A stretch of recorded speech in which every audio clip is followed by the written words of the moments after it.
Интернетте социалдык тармактарда жарнама жасоо, маркетинг жасоо бул SMM деп аталат. Бул англис тилдеринен social media marketing, социалдык тармактардагы жарнама же маркетинг.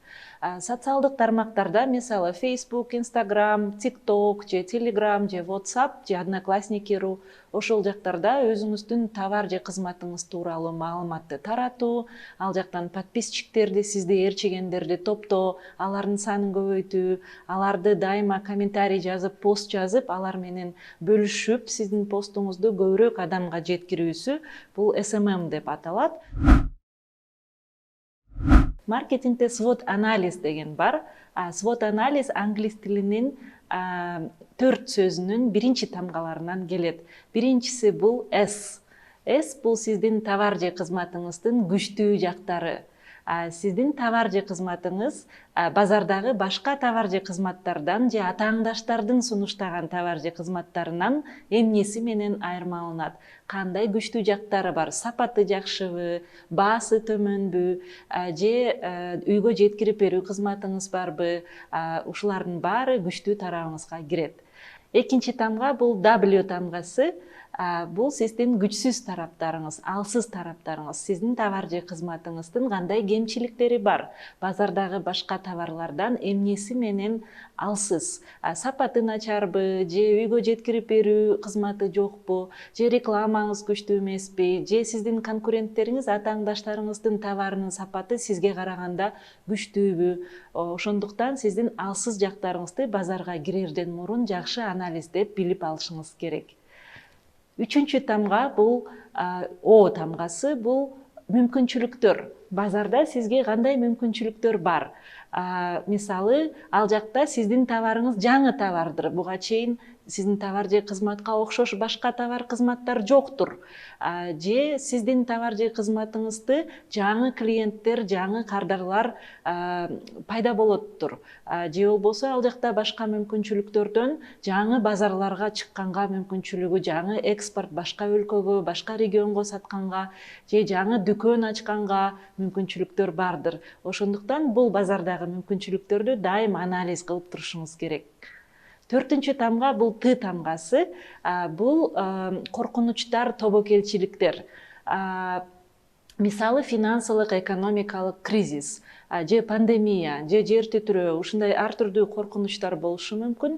Бул же банкрот болуп калуу коркунучу. Сиз кредит алып, банктан жумуш баштадыңыз, бирок финансылык сабатсыздыктын айынан же конкуренттер менен жакшы атааңдаша албагандыктан банкрот болуп калдыңыз. Же болбосо жаңы кардарларга чыга албай калдыңыз, жарнамаңыз күчтүү болбой калды, сиздин товарыңыз тууралуу маалымат кардарга жетпей калды. Ушундай коркунучтар бар, ушулардын баарын сиз тобокелчилик коркунучтарды дайыма анализдеп турушуңуз керек. Маркетингде ошондой эле B2B жана B2C түшүнүктөрү бар. B2B деген бул бизнес to бизнес, бизнестен бизнеске, ишкерден ишкерге. Мисалы, сиз дүң жана чекене сатасыз, дүң бул оптом, чекене бул в розницу. Эгер сиз дүң сатсаңыз, сиздин филиалдарыңыз башка региондорго дүкөндөрдү ачышыңыз мүмкүн, же риэлтор, алып сатарлар, ортомчулар менен иштешиңиз мүмкүн. Сизден дүң оптом алышып, алар анан чекене сатышат. Бул ишкерден ишкерге. Мисалы, сиз дан азыктарын өндүрсөңүз, тонна буудай же арпаны сиз фермер дыйкандарга сатасыз. Алар сизден алып, анан элдерге сатат. Бул B2B. Ал эми B2C бул бизнестен клиентке деген мааниде, бизнес ишкерден кардарга.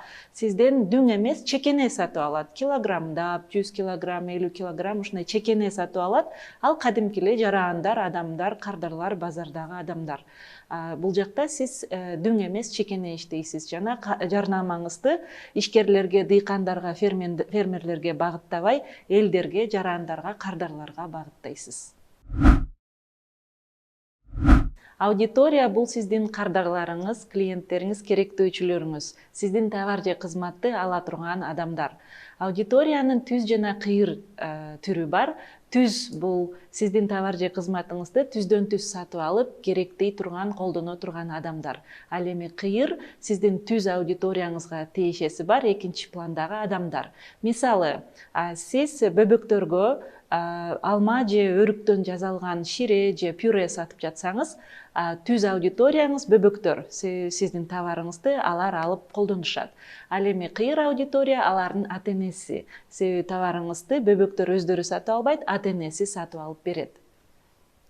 Ал эми аудиториянын экинчи дагы түрү бар, бул негизги жана өзгөчө аудитория.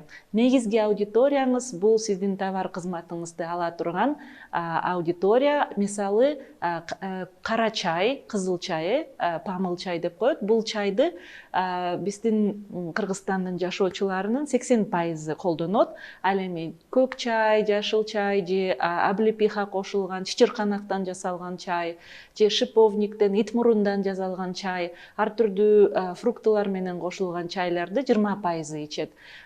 Демек, бул негизги аудитория, бул сиздин базардагы массовый, абдан көп адам колдонгон продукт. Ал эми өзгөчө, бул өзгөчө добавкалары бар, кошулмалары бар, ар түрдүү ароматтуу чайлар же ар түрдүү фруктовый же башка кошулмалары бар товарлар. Бул өзгөчө аудитория, алар көбүн эсе базардын 20 же 10% эле түзөт. Сегментация бул базарды бөлүштүрүү, кардарларды бөлүштүрүү. Сиздин товар же кызматыңызды колдонгон кардарларды топ-топторго бөлүштүрүү. Аларды кантип бөлүштүрөсүз? Өзгөчөлүктөрүнө жараша бөлүштүрөсүз, муктаждыктарына жараша бөлүштүрөсүз. Мисалы, жынысына жараша, аял эркек деп, жашына жараша, бөбөктөр, орто жаштагылар, жаштар, карылар, картаңдар деп бөлүштүрөсүз. Же географиясына карата бөлүштүрөсүз. Жашаган жери, айыл жери, же шаар жери, же район, область деп ушундай географиясына да карата бөлүштүрөсүз. Бул сегментация сиздин кардарларды ушундай топ-топторго бөлүп алгандан кийин аларга багытталган жарнаманы, таргетингди жасоо оңой болуп калат. Мисалы, анын 5W деген модели бар. 5W англис тилинин 5 сөзүнүн биринчи тамгаларынан турат.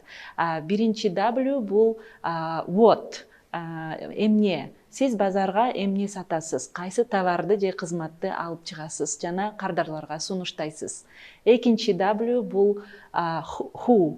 Who бул ким. Сиздин товарыңызды, кызматыңызды ким сатып алат? Сиздин кардарларыңыз кимдер?